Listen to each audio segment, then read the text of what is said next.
Well, hello, ladies and gentlemen. My name is Brett Keene, and you are watching and listening to God TV Radio. I hope you're all having a blessed day. As many of you might have heard, just recently, an airplane was attempting to land, and a chopper ended up running into it, killing tons and tons of ice skaters from numerous countries. And the blame seems to rest on the DEI movement. Now, for those out there who don't know what that is, it's basically inclusive, diversity, race hustling, race baiting, all that kind of chestnut. What they do is they say, well, even if you're qualified or overly qualified, or you've been working a job like this for years, if you're white, then we don't want you. We want a certain type of race, and we want a certain type of sexuality. A lot of people have had their jobs removed because they're either not a homosexual, a transgender, or they're not black or the right color. All of this is discrimination, obviously. I mean, it's really, really clear for every single American out there. It's one of the reasons why almost 80 million Americans voted for Donald Trump and his mandate, because they realized that people weren't getting their job based upon merit. I mean, if you think about it, the story truly is, it's not just about color. It's not about just homosexuality and transgenderism. The Democrats only want their people working.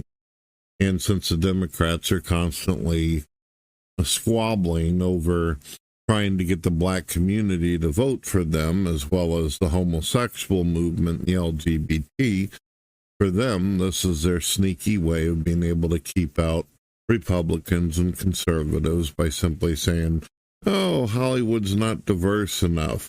We need to put this type of group in.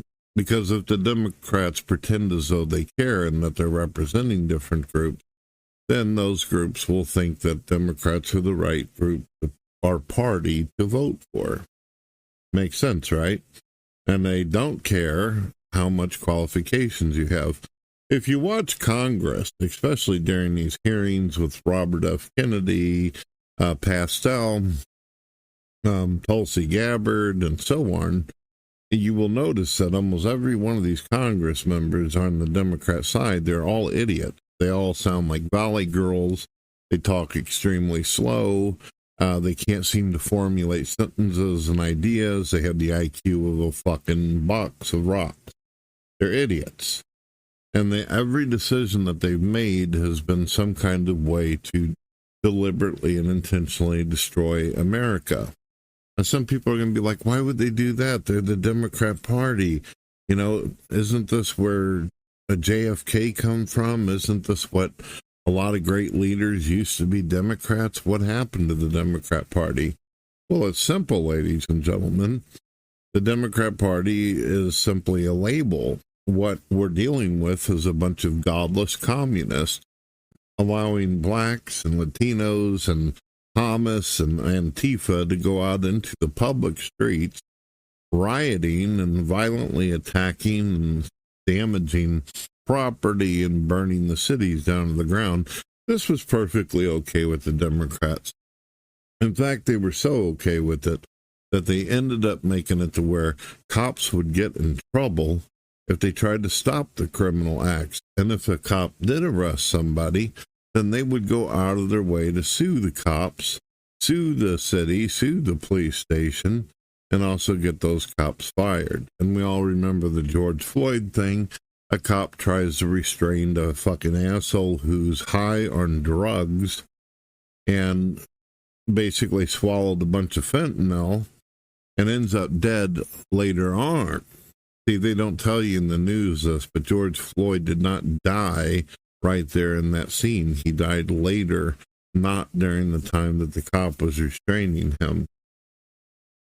So, and why did this happen? Because he was on drugs and it was causing him to OD. That's what happened. Maybe the cop could have handled it better. Maybe if the cop had had a little bit more training to understand when somebody's overdosing. Maybe the guy would have survived, who knows? But it wouldn't have been for long. And of course, they made a hero out of a person who had recently been charged with trying to kill a pregnant woman. So the guy wasn't no hero, he wasn't no good, but Democrats thought statues and monuments should be made in his name. Well, with that being said, I hope you all have a wonderful day. Leave comments and let me know if there's anything you'd like me to talk about or anything on your mind or how you feel about the show. God bless.